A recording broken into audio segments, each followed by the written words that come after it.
The novel 1984, written way back in 1949 by George Orwell, is about Big Brother government. The government controls everything about everybody's life, even down to controlling what they think and believe. No freedom whatsoever. And the novel centers on Winston and Julia, two citizens of this totalitarian regime who have had enough of Big Brother. They're ready for freedom, and they talk and they dream of freedom, but they're not sure how they can get it. Winston and Julia aren't sure whom they can trust, but they think they find a trusted official by the name of O'Brien. And so they secretly go to O'Brien, and sure enough, he informs them that he's part of the resistance, the secret group who will try to overthrow Big Brother. So he asks them a series of questions to test their loyalty to the resistance. O'Brien asked Winston and Julia, "Are you prepared to give your lives?" "Yes." "Are you prepared to commit murder?" "Yes." "To commit acts of sabotage which may result in the deaths of hundreds of innocent people?" "Yes." "Are you prepared to cheat, to forge, to blackmail, to corrupt the minds of children, to distribute habit-forming drugs, to do anything which is likely to cause demoralization and weaken the power of Big Brother?" "Yes." "If, for example, it would somehow serve our interest to throw sulfuric acid in a child's face, are you prepared to do that?" "Yes." By the end of the questions, Winston and Julia are officially part of the resistance. O'Brien then dismisses them and lets them know that they'll hear from him again soon. And they do. Shortly after their conversation with O'Brien, Winston and Julia are arrested. They've been discovered. It got found out that they were trying to overthrow Big Brother. How did the authorities find out? Well, the answer is O'Brien. O'Brien was never part of the resistance. He's always just been a clever official of Big Brother. After Winston is arrested, it's O'Brien who's put in charge of his re-education and torture. During one conversation, Winston is weakening somewhat, but he's still trying to convince O'Brien that he's right and that Big Brother's machine is wrong and evil. And so O'Brien says, "And you consider yourself morally superior to us with our lies and our cruelty?" "Yes, I consider myself superior," answers Winston. Without saying a word, O'Brien reaches over and starts playing a recording that Winston instantly remembers. "Are you prepared to commit murder?" "Yes." "To commit acts of sabotage which may result in the deaths of hundreds of innocent people?" "Yes." "To cheat, forge, blackmail, corrupt, throw acid?" "Yes, yes, yes." And Winston realizes with all those yeses, he's lost all credibility. When Christians say they believe something, but it doesn't come through in how we live, we lose credibility. One person defined it like this. He said, "A belief that's not backed up by action, obedience, or lifestyle isn't a belief, no matter what we claim. It's a delusion." Most of us know what an incongruent value is. An incongruent value is something that we say we believe in or that we trust in, and yet there's nothing to back up that we do trust it or believe it. It's not backed up by action. It's become a trend for Americans to spend a lot of money on yard activities like patio furniture and fire pits and pools and cornhole games and those kind of things. After all, it's important to relax, spend time together as family outdoors, and yet at the same time, there's a trend for these same families to keep spending just as much time indoors as ever. There's a disconnect between what they say they want and how they live. It's an incongruent value. Americans really are into fitness. We lead the world in spending money on our health and fitness. And yet Americans also rank towards the bottom when it comes to measuring how healthy we actually are by chronic disease, poor diet, lack of physical activity. And so there's a serious disconnect between what we say is important and how we actually live. It's another one of those incongruent beliefs. And I think you can see this a lot in even churches today. There's a lot of churches who have bought in recent years to having a mission statement, a vision statement, those kinds of things, and they print them on logos, on T-shirts, on their bulletin, on their church marquee signs, those kinds of things. And yet there's hardly ever any strategy to accomplish that mission or vision or purpose for the church. The best mission statements, vision statements come out of, they're generated out of corporate and private prayer among the leadership teams of the church who have bought in completely to that mission. A lot of believers claim to have the right beliefs, or what's called orthodoxy, right beliefs, and yet they're lacking a great deal, at least in the American church, in orthopraxy, which is the application or the practice of said beliefs. And so their orthodoxy isn't worth much at all because it's not carried out. James chapter 2 is the basis for our message today. The point of this sermon is to diagnose a fatal disconnect in many people's lives. And so here's how James describes it in James 2:26. For just as the body without the spirit is dead, so also faith without works is dead. Just as the body without the spirit is dead, so also faith without works is dead. Your body minus your spirit equals physical death. Your faith minus deeds equals a dead faith. And yet there are many today who ask, well, can't we just have a friendly faith that doesn't actually do much? Can't we just have our little holy huddle and be happy on our way to heaven? Well, it's really, really helpful for us to have read chapter 3 of our book, Faithful Faith. How does Jesus call us to both salvation and discipleship? So if you haven't read that, I encourage you to read it, or at least go back and watch the YouTube or our Facebook page video of the sermon from last Sunday, the 15th of May, by that same title, How does Jesus call us to both salvation and discipleship?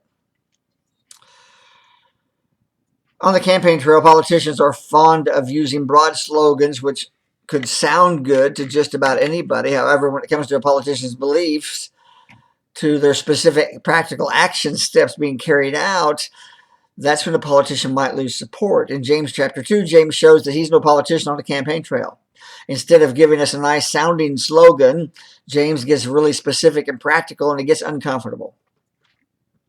James asked a couple of uncomfortable questions to begin with here in James 2. Verse 14 is the first one. What use is it, my brothers, if someone says he has faith but he has no works? Can that faith save him? The second uncomfortable question is in James chapter 2, verse 15 to 16. If a brother or sister is without clothing and in need of daily food, and one of you says to them, go in peace and be warmed and be filled, and you don't give them what's necessary for their body, what use is that? Now, both answers are negative, of course. Such faith can't save them. Such faith isn't any good. So if I have faith, but my so-called faith doesn't come out in how I live, how's that faith doing? James chapter 2:17 says, so even faith, if it has no works, is dead, being by itself. But then see what James says next as he contrasts biblical faith with demonic faith. He's no flatterer. He goes on to shock his listeners by comparing their belief minus action faith to the faith of demons. James 2, verse 18 and 19. But someone may well say, you have faith and I have works. Show me your faith without the works, and I'll show you my faith by my works. You believe that God is one. You do well. The demons also believe and shudder. When it comes to faithful Old Testament believers in God whom we admire, it's not just a set of beliefs that they held or fond feelings that they had for God that mattered. Notice how James describes the faith of Abraham and Rahab, of all people. James 2, verses 20 to 26. But are you willing to recognize, you foolish fellow, that faith without works is useless? Was not Abraham our father justified by works when he offered up Isaac his son on the altar? You've seen that faith was working with his works, and as a result of the works, his faith was perfected. And the scripture was fulfilled, which says, and Abraham believed God, and it was reckoned to him as righteousness. And he was called the friend of God. You see that a man is justified by works and not by faith alone. In the same way, was not Rahab the harlot also justified by works when she received the messengers and sent them out by another way? For just as the body without the spirit is dead, so also faith without works is dead. Their faith, Abraham and Rahab's faith, was working with their works, and that's how we know they had faith. There's quite a contrast that we find in John's Gospel, chapter 3 and 4, when it comes to two kinds of faith. On the one hand, we've got a righteous Nicodemus, a man who was highly respected, very religious man, very godly man in many ways. And his faith was a matter of believing that Jesus was from God, and yet he was not truly following Jesus, at least not at the time of the encounter that Jesus has with Nicodemus in John 3. And then you've got the unnamed Samaritan woman in John chapter 4, who had not lived a righteous life by anyone's standards, yet her faith in Jesus led her to lead her entire village to believe in Jesus. If there had been a newspaper headline in that day and time, it could have read like this: nice guy has faith like a demon, bad girl has faith like a saint. That's the difference between faith minus works and a faith that works. A demonic faith and a biblical faith, or a faith that gets dirt in his fingernails. There's something awkward about taking something that's spiritual or sublime and bringing it down to the level of specific physical objects. Yet the Bible does this all the time. Biblical faith doesn't just stay spiritual and sublime. It means doing practical things like choosing to sit beside and hang out with an unpopular kid, or going out of your way to befriend someone who is disabled, or praying for and trying to show respect to a terrible boss, or praying for and showing respect for a president you didn't vote for and don't like at all, or forgiving someone who's wounded you, or praying for or finding a way to serve or help a neighbor who's far from God and really is hard to even be around. That's faith in action. That's a faith that works. A faith that does the right thing, the godly thing, when it's not easy to do. But here's a question for you to consider today. Do you know what faith is really about? Faith is really about surrendering things like your checkbook or your debit card or your wallet or your keys or your calendar or your cell phone or your tablet, your laptop, surrendering those things to Jesus and his kingdom. That's really a test of faith. That's really what faith is all about. Are you able to do that? In Mark's Gospel, the 12th chapter, verse 30, it says, love the Lord your God with all your heart, with all your soul, with all your mind, and with all your strength. That's an incredibly important and beautiful verse. But even it won't do much good unless it actually is translated into action into your everyday life. For example, until love the Lord your God is translated into get rid of that subscription because it's making you obsess about stuff that God doesn't want you thinking about, then you really haven't obeyed that command yet in that area of your life. For faith to be biblical, faithful faith, it's got to be translated into action. A faith that produces real, tangible evidence. In 1 John, not the Gospel of John, but his little epistle of 1 John, he gives examples of how the love we say we have for God and for people has got to show up in actual action, otherwise it's not real love. 1 John chapter 2, verse 3, by this we know that we have come to know him, that is God, if we keep his commandments.